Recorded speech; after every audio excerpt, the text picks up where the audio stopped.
ہمارے نوجوان ساتھی جو اس طرف بیٹھے ہوئے ہیں، میں گزارش کروں گا اپنی کرسی کے ساتھ ہی صحیح، اب تو انعام کا وقت ختم ہو گیا ہے، انشاءاللہ کرسی ہے، کرسی کے ساتھ سامنے آ جائیں، ورنہ تو آپ اس طرح سے سامنے آ کے بیٹھ گئے، اللہ آپ کو اجر عطا فرمائے۔ آ جائیں کرسی کے ساتھ، آ جائیں واجد بھائی، آپ بھی آ جائیں انشاءاللہ کرسی لے لیں، اسٹیج پہ آ جائیں، آ جائیں۔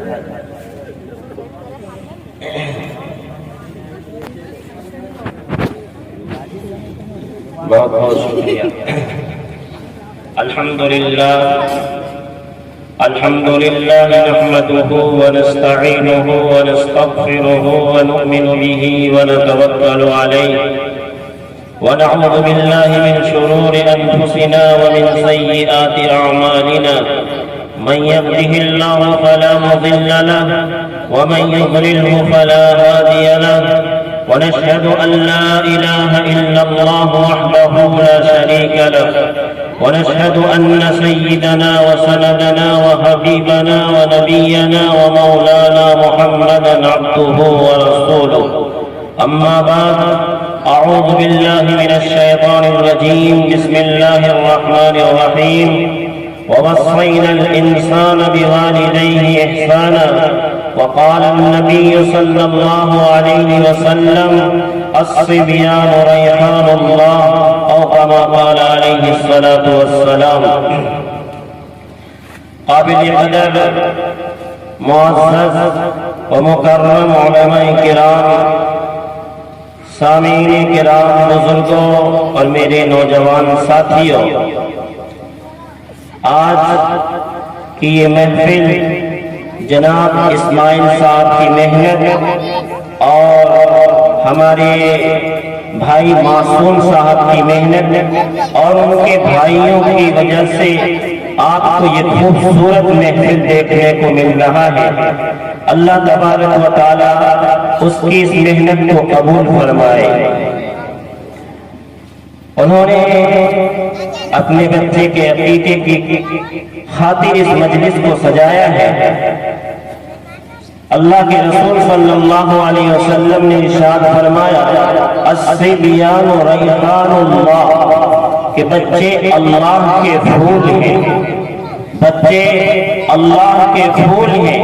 جس طریقے سے پھول جب درخت پر نکلتا ہے اور اس کو اچھی طرح سے چمن والے اس میں پانی ڈالتے ہیں، اس کے اندر اس کی دیکھ ریکھ کرتے ہیں، اس کی دیکھ بھال کرتے ہیں، تو پھر وہ پھول خوشنما ہو جاتا ہے اور دیکھنے والے کو پھر وہ پھول بھاتا ہے۔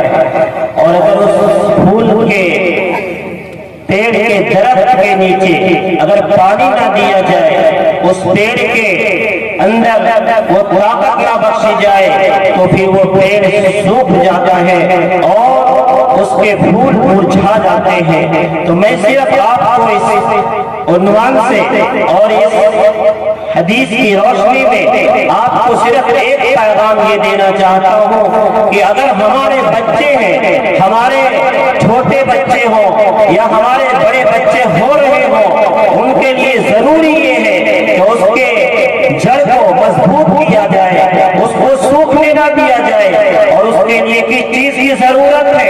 اس کے لیے ضرورت ہے تعلیم کی، اس کے لیے ضرورت ہے تربیت کی۔ اگر بچے کو تعلیم عمدہ دیا جائے، اگر بچے کو تربیت عمدہ دیا جائے، تو میں آپ کو سچ کہتا ہوں کہ وہ وقت آئے گا جس طرح لوگ گلاب کو سونگھتے ہیں اس کا دل خوش ہو جاتا ہے، آپ کے بچے کو دیکھ کر اس کا دل خوش ہو جائے گا۔ اس لیے اپنے بچوں کو تعلیم سے جوڑیں، چاہے وہ دنیاوی تعلیم ہو، چاہے وہ عصری تعلیم ہو، کوئی بھی تعلیم ہو، اس کو تعلیم سے جوڑنا یہ اس وقت کی سب سے زیادہ اور اہم ضرورت ہے۔ میرے بھائیوں، میرے دوستوں، یہ میں نے ایک آیت مبارکہ آپ کے سامنے پیش کی ہے۔ آج کی سرزمین، اس ماغوں کی سرزمین میں اس کی بہت ضرورت ہے۔ میں آپ کو بتاؤں، اللہ رب العزت نے قرآن مقدس کے اندر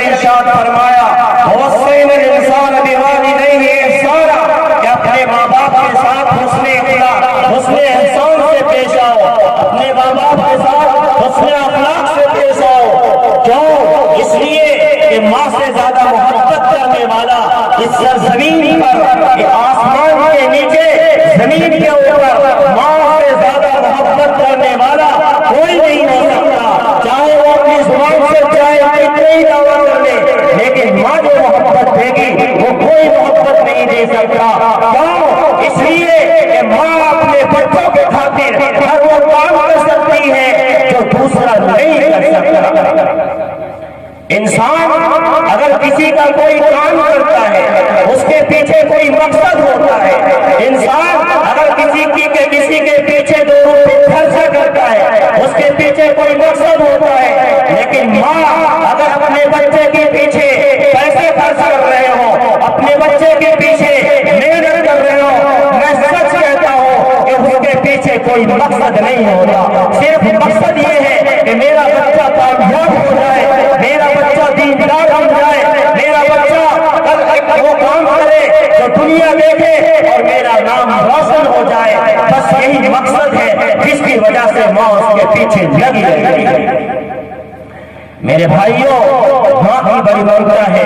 ماں اپنے بچے کے لیے بہت کچھ کرتی ہے. میں آپ کو چند واقعات سنا کر کے میں آپ کو بتانا چاہوں گا کہ ماں کتنی محبت کرتی ہے اور ایسی تربیت کرتی ہے. اگر ماں تربیت والی مل جائے, اگر ماں ایک سیرت والی مل جائے, میں آپ کو سچ کہتا ہوں آپ کے بچے آپ کے گھر میں رہ کر کے ایسے بنیں گے کہ شاید مدرسے کے اندر بھی ایسا بچہ ملنا مشکل ہو جائے گا. آپ نے مالک بن دینار کا نام سنا ہوگا. یہ بہت بڑے ولی اللہ گزرے ہیں. ان کے بارے میں آتا ہے, ان کے حوالے سے لکھا ہے کہ مالک بن دینار رحمۃ اللہ علیہ ایک مرتبہ مکہ مدینے کے اندر جاتے ہیں اور وہاں جا کر کے طواف کرتے ہیں. لوگ کوئی خانہ کعبہ کو چوم رہا ہے, کوئی غلاف کعبہ سے چمٹا ہوا ہے, کوئی خوش کر رہا ہے, اور عاشق رسول وہاں پر اپنا عشق کا اظہار کر رہا ہے. اچانک مالک بن دینار رحمۃ اللہ علیہ اپنے ہاتھ کو اٹھاتے ہیں اور اٹھانے کے بعد اپنے اللہ سے دعا کرتے ہیں, اے اللہ مجھے ایک بات بتا دیجیے کہ اس میں جو لوگ آئے ہوئے ہیں ان میں کون وہ نیک بخت ہے جس کا حج قبول ہو گیا, اور کون وہ بدبخت ہے جس کا حج قبول نہیں ہوا. مالک بن دینار رحمۃ اللہ علیہ اس دعا کے بعد وہ اپنے روم پہ جاتے ہیں, رات کو سو جاتے ہیں, آرام کرتے ہیں, رات کو خواب آتے ہیں. خواب میں اللہ کے رسول صلی اللہ تعالیٰ خواب میں بتاتے ہیں کہ دیکھو اس سال 6 لاکھ لوگ حج میں آئے ہیں, لیکن ان میں سے سب کا حج قبول ہو گیا, صرف ایک شخص ہے جس کا حج قبول نہیں ہوا, اور وہ کون ہے؟ وہ ابن ہارون ہے, اس کا حج قبول نہیں. مالک بن دینار رحمت اللہ علیہ کو فکر نہیں ہوئی کہ آخر یہ کون شخص ہے, آخر یہ کون ہے جس کا حج قبول نہیں ہوا. 6 لاکھ میں سے ایک اس کا حج قبول نہیں ہوا. اس نے سوچا کہ اس کو تلاش کیا جائے, اس کو ڈھونڈا جائے. چنانچہ ڈھونڈتے معلوم کرتے کرتے اس کو تلاش کرتے کرتے ایک مقام پر پہنچتے ہیں, اور پہنچنے کے بعد لوگ کہتے ہیں, لوگوں سے معلوم کرنے کے بعد کھلا جگہ پر کھلا کمرہ نمبر میں ابن ہارون کہتا ہے آپ چلے جائیں, آپ کو وہ شخص وہاں مل جائے گا. چنانچہ مالک بن دینار رحمۃ اللہ علیہ وہاں پہ جاتے ہیں, اور جانے کے بعد ان سے پوچھتے ہیں کہ مالک بن دینار سے ملاقات ہو جائے گی. لوگ کہتے ہیں کیا بات ہے, وہ تو بہت بڑے اللہ والے ہیں, وہ تو بڑا نیک ہے, وہ تو بڑا متقی ہے, وہ تو دن بھر روزہ رکھتا ہے, رات کو نمازیں پڑھتا ہے, نفلیں پڑھتا ہے, وہ تو بڑا نیک انسان ہے, لیکن کیا بات ہے؟ کہنے لگے مجھے اس سے ملنا ہے, میں اس سے ملنا چاہتا ہوں. مالک بن دینار رحمۃ اللہ علیہ کو اس کا روم دکھلا دیا گیا, اس کے کمرے کے سامنے پہنچا دیا گیا. جب روم کے اندر گیا تو دیکھا مالک بن ابن ہارون نماز پڑھ رہے تھے. ابن ہارون نیت باندھے ہوئے تھے. ابن ہارون کو انتظار میں مالک بن دینار رحمۃ اللہ علیہ پیچھے بیٹھ گئے کہ نماز ختم کریں گے پھر میں ان سے بات کروں گا. چنانچہ نماز سے فارغ ہونے کے بعد ابن ہارون پلٹتے ہیں اور مالک بن دینار کی طرف لوٹ کر کے دیکھتے ہیں اور کہتے ہیں مالک بن دینار تم رات میں خواب دیکھے ہو, اسی لیے میرے پاس آئے ہو. کیا خواب دیکھے ہو, کیا خواب دیکھے ہو؟ پھر تھوڑی دیر جب اس نے یہ بات کہی کہ تم رات میں خواب دیکھے ہو اور اس خواب کی تعبیر میرے پاس لینے کے لیے آئے ہو, تو مالک بن دینار بھی بہت بڑے اللہ کے ولی تھے. ان کے پاؤں تلے زمین کھسک گئی کہ ان کا حج قبول نہیں. دوسری طرف اللہ کا کشف اس کو ہوتا ہے, اللہ نے اس کو کشف کے ذریعے اس بات کو بتلا دیا کہ میں نے اس کو خواب میں یہ بات اس کو خواب دیا ہے، اور اس خواب کی تعبیر کو اور اس خواب کی وجہ کو پوچھنے کے لیے یہ میرے پاس آئے ہوئے ہیں۔ تھوڑی دیر گزرنے کے بعد ابن ہارون کہتا ہے کہ اے مالک بن دینار، تو یہی پوچھنے آیا ہے نا کہ یہاں پہ 6 لاکھ لوگ آئے تھے اور سب کا حج قبول ہو گیا، اگر حج قبول نہیں ہوا تو ابن ہارون کا حج قبول نہیں ہوا، بس یہی معلوم کرنے کے لیے آپ آئے ہو نا؟ وہ کہنے لگے میرا دماغ کام کرنا چھوڑ دیا، میرے زمین چلے پاؤں پھسل گئے، میں کیا آ گیا، میں کتنے بڑے ولی کے پاس آ گیا جو میرا خواب بھی جانتا ہے اور ان کا حج بھی قبول نہیں ہوا۔ میرے بھائیوں، میرے دوستوں، سنو، ابن ہارون کہتے ہیں مالک بن دینار سے کہ مالک بن دینار، تمہیں میں کیا بتاؤں، میں 40 سال ہو گئے 40 سال مسلسل میں نے روزے رکھے ہیں، سوائے ان ایام کے جس میں روزہ رکھنا حرام ہے، ایام ممنوعہ کے علاوہ ہم نے 40 سال مسلسل روزے رکھے، مسلسل نفلیں پڑھی، روزے رکھے، اور 40 سال سے میں حج کر رہا ہوں، لیکن جب بھی حج کے ارکان کو پورا کرتا ہوں اور حج کے ارکان مکمل ہوتا ہے، ایک گھر سے آواز آتی ہے اے ابن ہارون تیرا حج مقبول نہیں ہے، اے ابن ہارون تیرا حج مقبول نہیں ہے۔ ابن ہارون مالک بن دینار نے پوچھا آخر وجہ کیا ہے، اس کی وجہ کیا ہے؟ آپ اتنے بڑے اللہ والے، اتنے بڑے متقی، اتنے پرہیزگار کہ آپ کو کشف بھی ہو رہا ہو، اس کے باوجود آپ کا حج قبول نہیں، وجہ کیا ہے؟ سنیے، دل کے کانوں سے سنیے، آج اس کو سننے کی اور سمجھنے کی ضرورت ہے۔ ابن ہارون کہتے ہیں کہ اے مالک بن دینار، اصل وجہ یہ ہے کہ میں بہت شراب پیا کرتا تھا، میں شراب کا عادی تھا، میں شراب پی کر اپنے گھر آیا کرتا تھا، اور میری ماں رات کو دروازہ کھولتی تھی، کبھی 10 بجے آتا، کبھی رات کے 11 بجے آتا، کبھی رات کے 12 بجے آتا، کبھی 1 بجے آتا، میری بیوی میرے سے خفا ہوتی، وہ دروازہ نہ کھولتی، وہ سوئی رہتی، لیکن میری ماں تھی جو رات تک میں دروازے کو تاکتی رہتی، دروازے کی طرف اپنی نظر کو اٹھائے رہتی اور اس انتظار میں رہتی میرا بیٹا آئے گا اور میں بیٹے کے دروازے کو کھولوں گا، میرا بیٹا نہیں آئے گا، میں کیسے سو سکتا ہوں، میرا بیٹا باہر کا پتہ نہیں کہاں ہوگا، بس اس انتظار میں میری ماں بیٹھی رہتی تھی۔ کبھی کبھی میری باپ مجھے ڈانٹ دیا کرتی تھی۔ ایک مرتبہ ایسا ہوا کہ میں رمضان کے مہینے میں باہر نکلا، اور باہر نکلنے کے بعد میں شراب پی لیا، اور شراب کے نشے میں دھوپ ہو کر میں اپنے گھر کو لوٹا۔ جب میں اپنے گھر کو لوٹ رہا ہوں تو میری ماں دروازہ کھولتی ہے، اور دروازہ کھولنے کے بعد میری حالت کو دیکھتی ہے تو کہتی ہے اے میرے ہارون، آج رمضان المبارک کا مہینہ ہے، اور اس رمضان المبارک کے مہینے میں بھی تو نے شراب کو نہیں چھوڑا۔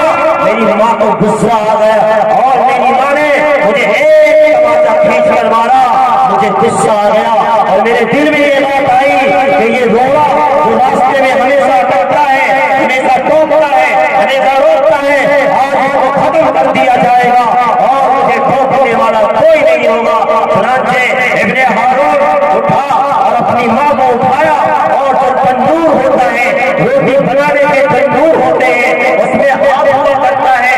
ابن ہارون کہتے ہیں کہ میرا دماغ کام نہیں کیا، میرا دل نہیں سوچ سکا، میری آنکھیں اندھی ہو گئی، میرا دل اندھا ہو گیا، اور میں نے اپنی ماں کو اٹھایا، اور اٹھانے کے بعد اس تندور میں ڈال دیا، اس میں آگ چل رہی تھی، اور میری ماں چلتی رہی، میری بیوی بھی سامنے آئی، اور وہ سوچی کہ میں کسی طریقے سے اپنی ساس کو بچا لوں، لیکن میں نے اس کو کنارہ کر دیا، اور میں وہیں کھڑا رہا جب تک میری ماں جل کر راکھ نہیں ہو گئی،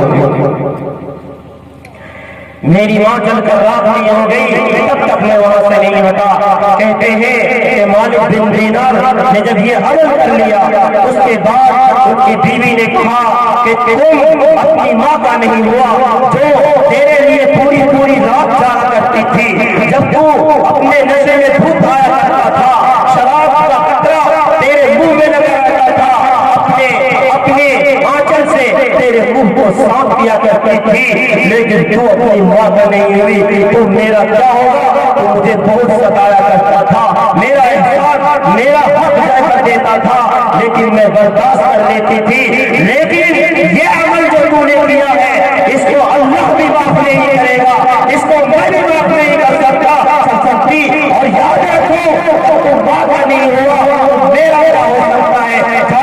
تیرے گھر میں نہیں ہے۔ مالک بن دینار کے کہنے کے بعد وہ عورت وہاں سے چلی جاتی ہے، مالک بن دینار کے آنکھ کھل جاتے ہیں، اور آنکھ کھلنے کے بعد وہ کہتے ہیں، مالک بن ابن ہارون کے ہاتھ کھلنے کے بعد مالک بن دینار سے کہتے ہیں کہ میں نے دو چیز کا عہد کر لیا، نمبر ایک عہد یہ کیا کہ جس ہاتھ نے اپنے ماں کو اٹھا کر کے تنور میں ڈالا، یہ ہاتھ اس لائق نہیں ہے کہ اس کو بدن میں جوڑ کر کے رکھا جائے، اس لیے اس ہاتھ کو میں نے وہیں رکھے ہوئے کردار کو اٹھایا، اور اٹھانے کے بعد اپنے ہاتھ پہ زور سے مارا کہ میرے ہاتھ کے اوپر ایسا ضرب لگا کہ یہ ہاتھ کٹ کر کے زمین پر گر گئے۔ پہلا عمل ہم نے یہ کیا۔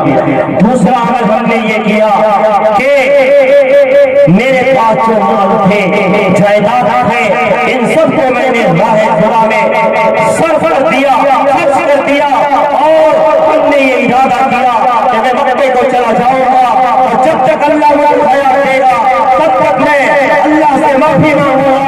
40 سال ہو گئے اللہ سے معافی مانگ رہا ہوں، اللہ کے سامنے رو رہا ہوں، اللہ کے سامنے گڑگڑا رہا ہوں، ہمیشہ نماز بھی پڑھتا ہوں، نفلیں پڑھتا ہوں، روزے رکھتا ہوں، اور حج 40 سال سے کر رہا ہوں۔ اے مالک بن دینار، ہر بار حج کرنے کے بعد یہی آواز آتی ہے، اے ابن ہارون تیرا حج مقبول نہیں ہے۔ میرے بھائیوں، کیوں؟ کیا گناہ ہے اس کا؟ کیا جرم ہے اس کا؟ جرم ہے تو صرف جرم یہ ہے اس نے اپنے ماں کی نافرمانی کی، اپنے ماں کو ستایا، اپنے ماں کو دکھ دیا، اپنے ماں کو پریشان کیا۔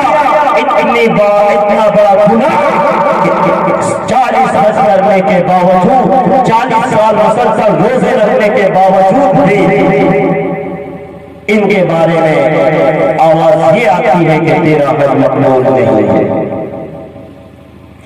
میرے بھائیوں، اپنے ماں باپ کا احترام کرو، یاد رکھو ماں باپ بہت بڑی دولت ہے۔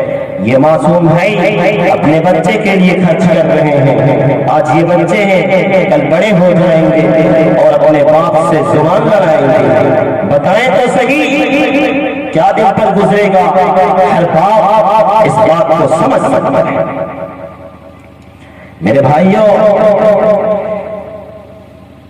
بہت افسوس کا مقام ہے کہ آج کا نوجوان جب بچپن سے پڑھ کر بڑے ہوتے ہیں اور وہ نوجوان ہوتے ہیں تو اپنے ماں باپ کو بیوقوف سمجھتے ہیں، اور وہ یہ سوچتے ہیں میرے ماں باپ تو بوڑھے ہیں، اس کی عقل بھی بوڑھی ہو گئی، اس کی عقل بھی بوڑھے ہو گئے، اس کی عقل بھی ختم ہو گئی ہے، اب تو اس کی رائے کی ضرورت ہی نہیں ہے۔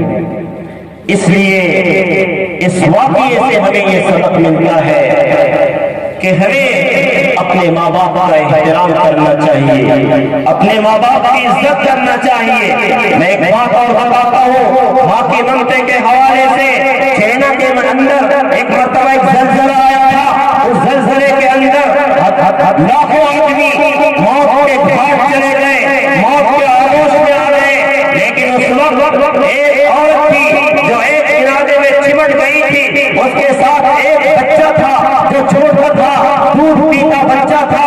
اس بچے کے ماں نے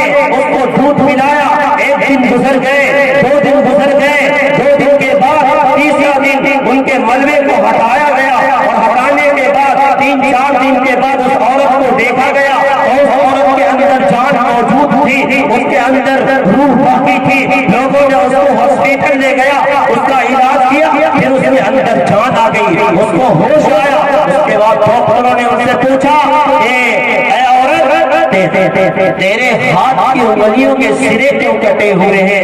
میرے بھائیوں سنو ماں کی ممتا کیا ہوتی ہے۔ اس عورت نے کیا کہا سنیے، اس عورت نے کہا کہ میں جب اس ملک کے نیچے آیا، میرا بچہ میرے ساتھ تھا، میرے چھاتی سے لگا ہوا تھا، دودھ پی رہا تھا، 2 دن تک میں نے اپنے بچے کو دودھ پلایا، اس کے بعد مجھے بھی بھوک لگ گئی، دودھ ختم ہو گیا، چھاتی میں دودھ نہیں اترنے لگا، بچہ بلبلانے لگا، بچہ رونے لگا، بچہ تڑپنے لگا، میرا دل تڑپ گیا، میری آنکھیں پھٹ گئی، میرا دل پھٹ گیا، مجھے برداشت نہیں ہوا، میں اپنے آنکھوں انگلیوں کو ان کے منہ میں دیتا، کبھی اپنی زبان کو ان کے منہ میں دیتا، لیکن میرا بچہ چپ نہیں ہوتا تھا۔ کیوں؟ وجہ یہ تھی اس کو بھوک بتا رہی تھی، اس کو بھوک بتا رہی تھی۔ ماں کے دل میں یہ بات آئی، ابھی میں زندہ ہوں، میرے سامنے میرا بچہ مر جائے یہ اچھا نہیں ہوگا۔ چنانچہ اس نے کیا کیا، اس نے اپنی انگلی کو چبایا، اس نے یہ دل میں خیال کیا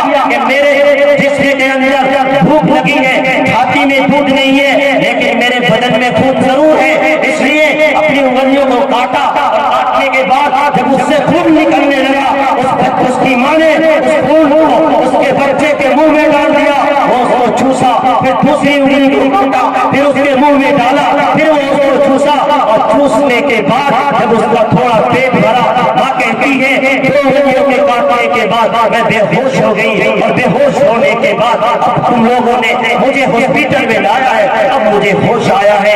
یہ مقام ہے، یہ ممتا ہے ماؤں کی، کہ ماں اپنی زندگی میں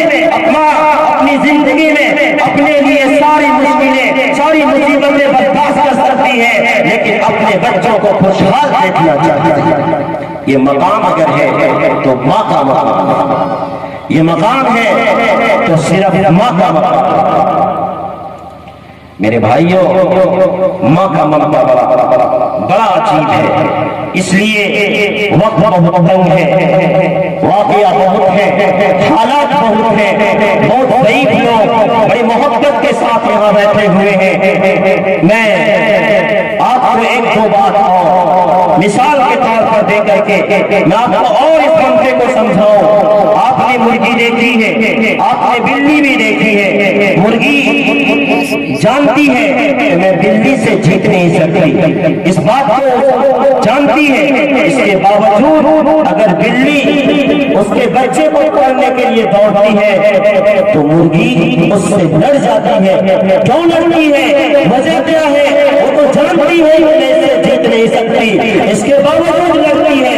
اس کی وجہ یہ ہے جب تک ماں زندہ ہے میرے بچے پر آنچ نہ آئے، اگر بچے پر آنچ آ جائے تو ماں بھی نہیں رہے گی، ماں بھی اس کے ساتھ قربان ہو جائے۔ میرے بھائیوں اپنے ماں کی قدر کرو، اپنے باپ کی قدر کرو، اپنے ماں باپ کی قدر کرو گے آپ کے بچے بھی آپ کی قدر کریں گے۔ ماں باپ کی قدر نہیں کریں گے، یاد رکھنا، یہ بھول جاؤ، یہ خیال غلط ہے کہ ہم اپنے ماں باپ کو ستائیں، تڑپائیں، رلائیں، اور میرے بچے میرے پاؤں دبائیں، یہ گمان اور یہ خیال اور یہ سوچ غلط ہے، اور 100% غلط۔ اس لیے اپنے ماں باپ کی قدر کیجیے، اپنے ماں باپ کا احترام کیجیے، اس کے ساتھ نرمی کا برتاؤ کیجیے۔ اللہ رب العزت نے فرمایا وَقَضَىٰ رَبُّكَ أَلَّا تَعْبُدُوا إِلَّا إِيَّاهُ وَبِالْوَالِدَيْنِ إِحْسَانًا إِمَّا يَبْلُغَنَّ عِندَكَ الْكِبَرَ أَحَدُهُمَا أَوْ كِلَاهُمَا فَلَا تَقُل لَّهُمَا